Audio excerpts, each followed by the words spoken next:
past 7 years, rainfall in Bahia, a semi-arid region in the northeast of Brazil, has been erratic, leading to a prolonged drought. Cash crops like beans, maize and cassava have been decimated by this lack of rain. But now farmers here have found hope in an indigenous tree called Umbu, which was almost extinct a few years ago. The resurrection of this local crop recently caught the attention of well-known Brazilian chef Fabrício Lemos. He's interested in learning more about cooking with Umbu, and he has come to the countryside to meet local farmer Maria Helena Barbosa dos Santos, who will teach him a traditional recipe. But first, she tells him how the drought has impacted farmers here. When it rained, we planted corn and cassava, and we would harvest it. We had an income. But today, we do not earn anything from these crops anymore, because it does not rain. We do not plant, and we do not harvest. Unlike corn and cassava, Umbu is very well suited to dry conditions. It holds up to 3,000 liters of water in its root system, and it has been consumed locally for generations. But could it provide local farmers with the income they lack? As far back as she can remember, Maria Helena's family has used Umbu to make a drink called Umbuzada Sertaneja.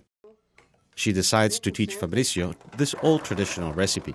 It's a recipe that she learned from her mother, that her grandmother passed on to her mother, and she passed on to her daughter. It makes me happy to see that it is a tradition that is being followed. And if the tradition is being followed, this recipe will not fall into disuse.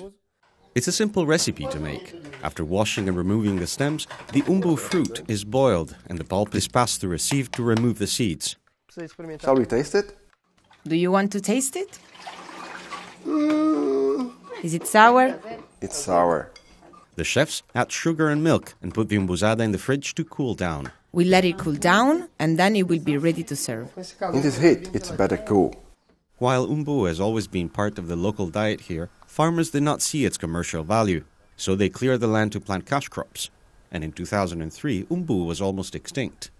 Now, a state government project supported by the UN's International Fund for Agricultural Development, or IFAD, has reintroduced the tree and has helped local farmers see the cultural and commercial value in it. Umbu is a plant that spoils soon after harvest, which is one of the reasons why farmers neglected it. 2 years ago, a new processing plant was built with IFAD's support. The community viewed this with skepticism at first. How could a processing plant be profitable in this barren environment?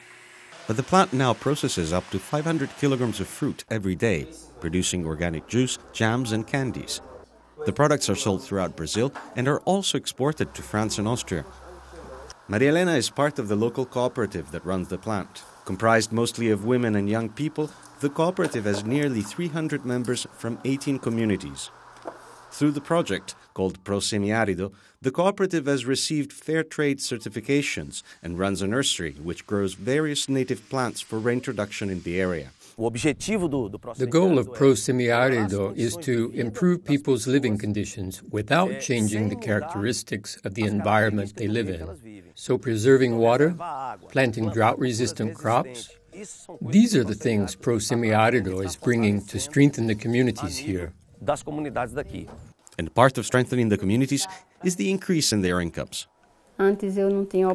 Before, I did not have the opportunity to say, I'm going to buy a computer.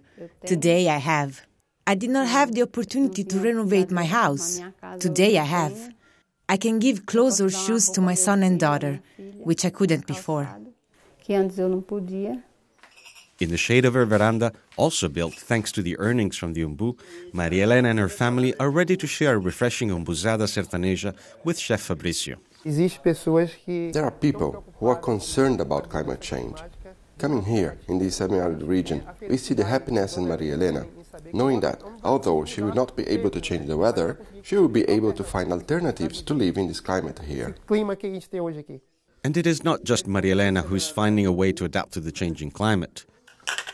70,000 other families in the state of Bahia are benefiting from this project and are able to survive the drought and earn a living from this local fruit that they once thought was worthless.